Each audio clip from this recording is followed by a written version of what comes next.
मेरे प्यारे साथियों, वाहिगुरु जी का खालसा, वाहिगुरु जी की फतेह। परसों हमने धन धन साहिब श्री गुरु अर्जन देव जी महाराज की पावन वाणी श्री सुखमनी साहिब जी के 8वीं अष्टपदी के दूसरी पौड़ी का विचार किया था। आज हम 8वीं अष्टपदी की तीसरी पौड़ी का विचार करेंगे। विषय वही है ब्रह्मज्ञानी। ब्रह्मज्ञानी की अवस्था क्या है, ब्रह्मज्ञानी कौन है, ब्रह्मज्ञानी की परिभाषा क्या है और ब्रह्मज्ञानी अपने जीवन में कैसा रहता है। इन सारी चीज़ों के ऊपर इस पूरी अष्टपदी में गुरु महाराज ने प्रकाश पाया है। आओ तीसरी पौड़ी के विचार हम आज श्रवण करें। पौड़ी इस प्रकार आरंभ है। ब्रह्मज्ञानी सगल की रीना। जो ब्रह्मज्ञानी है, ब्रह्मज्ञानी का भाव है जिसने ब्रह्म को जान लिया, वह ब्रह्मज्ञानी। जिसने परमात्मा को जान लिया वह ब्रह्मज्ञानी। वो कैसा है? सगल की रीना। रीना का अर्थ है धूल, रेन। रेन का अर्थ है धूल। साध संगत के चरणों की वह धूल बन करके जीता है। ब्रह्मज्ञानी का जो मन है वह इतना निर्माणता में आता है, इतना विनम्र होता है, जो अपने आप को सगल की रीना, सभी के पैरों की चरणों की धूल समझता है। ब्रह्मज्ञानी मन निर्मल हो गया है, मन झुक गया है। फिर कहते हैं आत्मरस ब्रह्मज्ञानी चीना।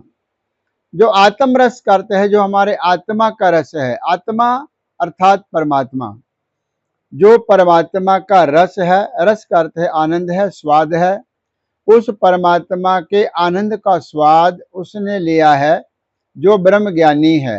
चीना का अर्थ है जानना, चीना का अर्थ है पहचानना। आत्म के रस का जो तत्व है उसी ने जाना है, पहचाना है, जो आत्म ज्ञानी है या ब्रह्मज्ञानी है। फिर कहते हैं ब्रह्मज्ञानी की सब ऊपर माया। माया का अर्थ है कृपा। जो ब्रह्मज्ञानी है उसकी सब के ऊपर कृपा दृष्टि होती है। सब ऊपर माया, मेहर करता है, वो कृपा करता है।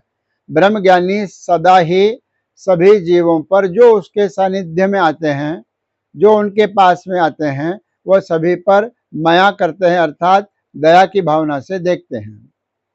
फिर कहते हैं ब्रह्मज्ञानी ते कछ बुरा न भया। ब्रह्मज्ञानी ऐसा है जिससे कभी भी कुछ भी बुरा नहीं होता, अनर्थ नहीं होता। जो भी होगा ब्रह्मज्ञानी से अच्छा ही होगा। ब्रह्मज्ञानी कभी भी बुरा कर्म नहीं करते। फिर आगे कहते हैं ब्रह्मज्ञानी सदा समदर्शी। क्यों नहीं कर्म करते हैं बुरे? क्योंकि जो ब्रह्मज्ञानी है, ब्रह्म को जानने वाला है, ब्रह्मवेत्ता है, वह सदा समदर्शी। समदर्शी का अर्थ है सभी को एक दृष्टि से देखना, एक विचार से जानना और एक साथ प्रेम करना।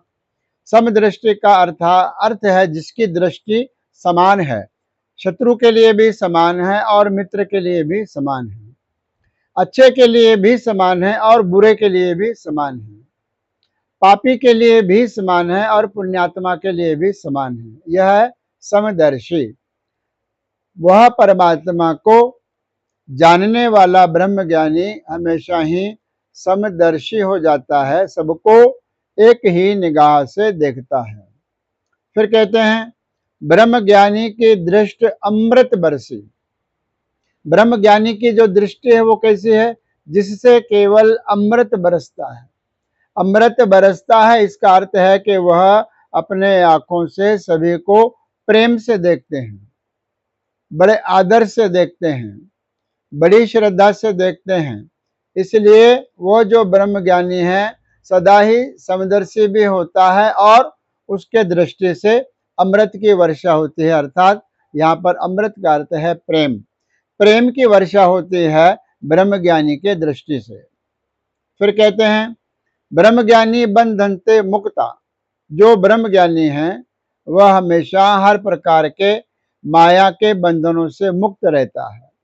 माया का प्रभाव, किसी भी प्रकार की माया, जड़ माया अथवा चेतन माया, दोनों भी प्रकार के माया का प्रभाव ब्रह्म ज्ञानी के हृदय पर नहीं होता, ब्रह्म ज्ञानी के मन पर नहीं होता। इसलिए वह हर प्रकार के बंधनों से मुक्त होता है। ब्रह्म ज्ञानी वह स्वयं भी मुक्त होता है और उसको जो साथ में उसके जो लगते हैं वे भी मुक्त हो जाते हैं।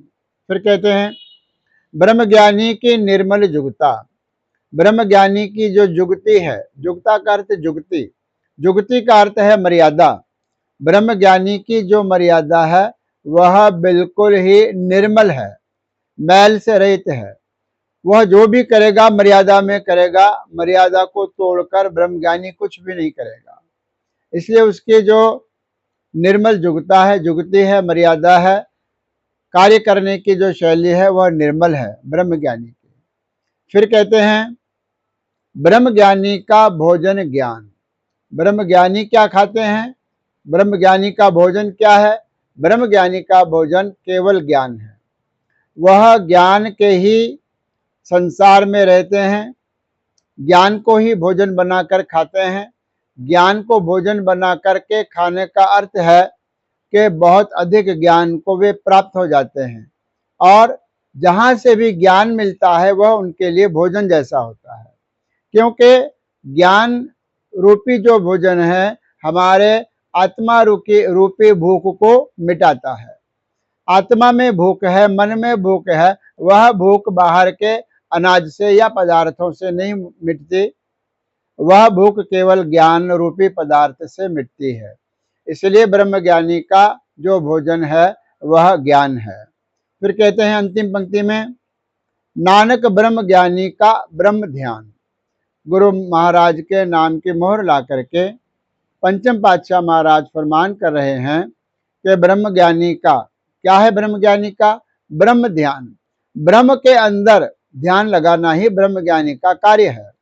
वह 8 पहर 24 घंटे केवल ब्रह्म का ध्यान करते हैं ब्रह्म ज्ञानी।